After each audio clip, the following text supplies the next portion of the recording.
Hey, how you doing? How you doing? Good to see you. Good to see you, my friend. Always. Hey, we're glad that you're back after your little trip. Yes, it was fun. I bet it was. I wanted to sort of give you a report, let you know a little bit about the breakfast and some of the things we did. So come on back here. Let's sit down and talk. It was great. But we did have a great time. It was an amazing thing, and it was a part of Aurora Community Face. Every year they sort of throw a breakfast the Friday before the Dr. Martin Luther King Jr. holiday, and this year was cool because, as I told you when I invited you, that we rather than having a big keynote speaker and a big fancy program, we really decided that we wanted to feel the cause. We really wanted to do something that mattered and sort of bring the community together. And like we had talked about, we decided to go after the Aurora public schools and sort of bring community schools together. And Reid did a great job. It was just sort of communicating some of the things the school was doing and some of the good work that they're doing, and I continue to be impressed with his leadership and things he was doing. It was kind of cool because we all worked with students, and they were fun to interact with, and I interviewed them a little bit on stage and a couple of different poetry. And one of the things that really struck me is one of the, I don't even remember which one it was talking about how that sometimes they are viewed as Aurora Central students as sort of, I think the term they use is ghetto. That they aren't quite as good as some of the other people and some of the other schools and things. It just really kind of gripped my heart that as a community we've got to do better by those kids. So they talked about some of their experience, and then superintendent or the principal over at Aurora Central, Mr. De La Garza, was talking about the Ignite program. That's really what we wanted to highlight. And he was talking about the 100 kids that they have sort of identified, seniors in high school, that they've identified as being just on the edge of whether or not they're going to graduate or not. And that they feel like if they have community volunteers and mentors and helpers, that it could help some of those kids to graduate. It's such a big deal. On the school board, you know how important a high school diploma is to those kids and to our community. And so, we talked about, the Ignite program of trying to get community volunteers and mentors to help get those kids graduate. And then, I was sort of calling the people and urging them to get involved.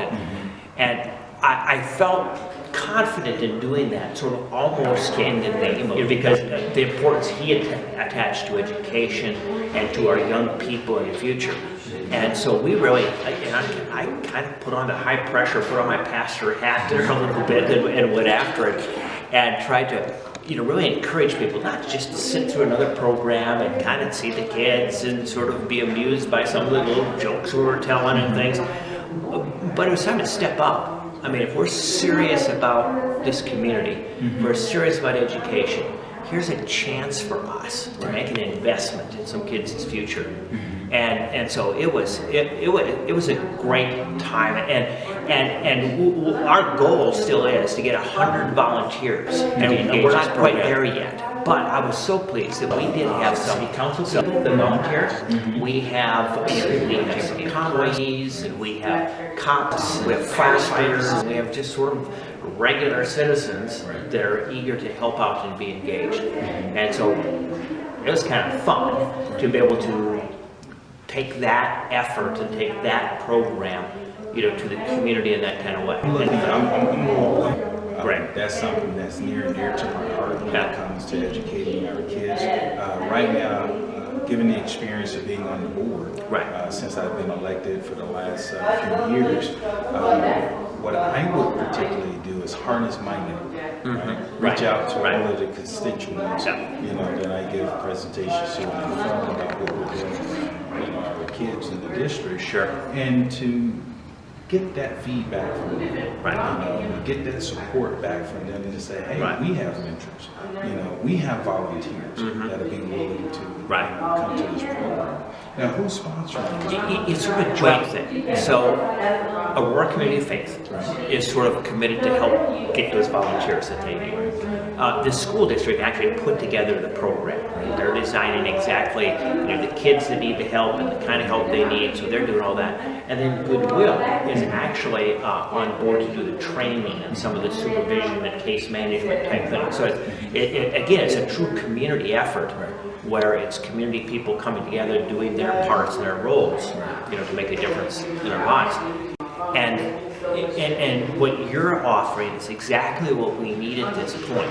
Is we need a few more volunteers. So I'm still trying to contact churches and use and leverage those networks that they have on board, because the other part that is so amazing to me is that it isn't that big of a commitment, because we're talking about now, February through the end of the school year, basically, and so we've got 3 months, and we're figuring that if people invest, an hour a week, that's 12 to 15 hours. That's all the commitment they need, and I'm guessing that's even sort of it may not even take that much time, but talking about that amount of time to make a difference in a kid's life, to make a difference in our community, just seems to me like it is an easy ask, and something that a lot of people have to step up to. Because as I go back and look at the numbers, right now Aurora Central High School graduation rate is under 44%. Yeah. Right. Given the numbers of what we're looking at, 100 volunteers, 100 mentors, mentoring to our at-risk youth, I think that'll take us from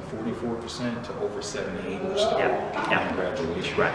Yeah, that's crucial. Yeah, and wouldn't that be a great win for APS? Yes. But I mean, as much as I'd like APS to win, to me, the community is more important, and those kids. Right. I just can't imagine what life is like if you don't have a high school diploma these days. And to have that high school diploma, and even there'll be a few kids maybe get it a year late or something like that, but a year is a big deal in their lives, big deal for their families, big deal for our community. So I just think it is a great way for us all to work together, to make a difference in those kids' life. And this should be kind of fun. You and I serving together again, volunteering together. And that's one thing I appreciate about you, Eric, is that Dr. Nelson, you're not just talking in theory about stuff. You're willing to get involved and engaged on the grassroots level too, like we did a few years ago over at Vaughn Elementary, volunteering together. So it's kind of fun to be able to do that together again with you. So I'm looking forward to that. Thank you, and I look forward as well, because when I look back on my childhood, I didn't have that mentor. I didn't have that father figure. And it took people from the community that helped me, that mentored me, helped me get on the right track. That's great. So, for me, it's paying it forward. And we better do that. Exactly. So great. I'm looking forward to it. Hey, me too. Should be fun. Thanks, Eric.